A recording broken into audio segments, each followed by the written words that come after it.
October 12th, 2014. Just spent 4 days in the wilderness. Heading home, I had a vision.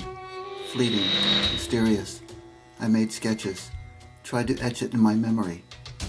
It'll be some time before I have any inkling as to what it means. I don't create for effect or socio-political concerns. I have visions. The work is to capture and tame them like wild beasts until they achieve the skill of circus performers. This is my process for delivering the art. I use a website called posespace.com. They offer dozens of models and hundreds of poses to choose from. Their prices are reasonable, the quality excellent. I purchase the poses that suit my needs, then download. It's clean, painless, easy.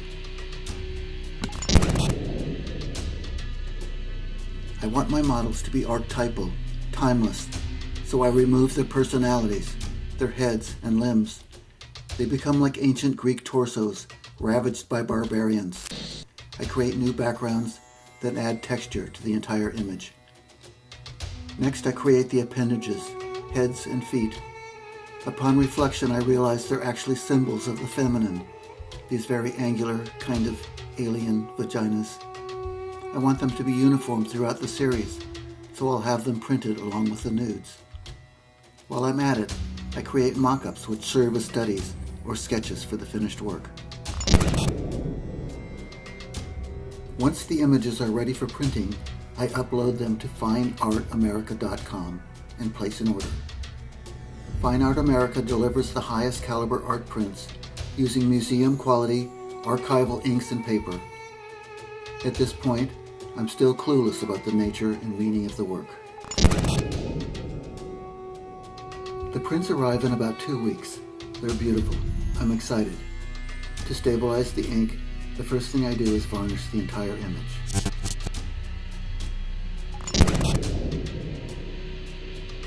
Cutting out the elements is time-consuming, not very efficient. I'd like to find an alternate solution, perhaps a stamp or decals. Truth is, I need an assistant, several of them. Painting is very old-fashioned, of course, but it adds an important texture that you can't get otherwise. And that texture, by the way, has its own story to tell. It evokes particular emotions. It reveals truths about the nature of the universe. Varnish acts as a glue. It also behaves as a lens to control how the light interacts with color. Achieving proper luminescence is a critical component to the work's overall balance. A consistent signature is easier to recognize. It's a logo, a branding method. The signatures must be glued on, again with varnish. I should order them from Fine Art America. When I print them at home, the ink smears, which can add an important level of character, if I'm careful. Adding paint and varnish causes the paper to wrinkle, so it has to be pressed flat for a few days after drying. Photographing the finished work can be tricky. Glaring light is always a challenge. The digital photos of the final artwork must be prepared for the internet as compressed, low-resolution images. Concurrently, they must also be prepped as high-resolution images for creating fine art glissé prints. Creating art is like peeking into another dimension and trying to capture the things that live there. It's an impossible quest. You cannot accurately recreate other dimensional entities in a three-dimensional world. We can only approximate. At the same time, the art world demands that I help the viewer establish a visceral connection to the work. The title of the series, like the initial vision, eventually reveals itself.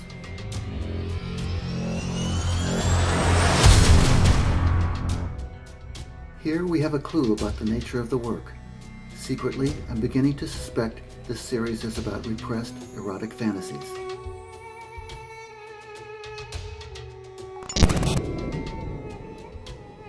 This stage involves uploading the final images to my website, my gallery sites, other art sites, as well as back to Fine Art America, where my collectors may order finished prints. The originals will go to one or more of my galleries. No one's going to find out about the new work unless I get it out there. In the normal world, it's called marketing. Not as fun as creating, but equally important. Sometimes I'll refine a few more details on a piece if it hangs around my studio. Picasso once said, "A painting isn't done until someone buys it. Once that happens, it's out of my hands."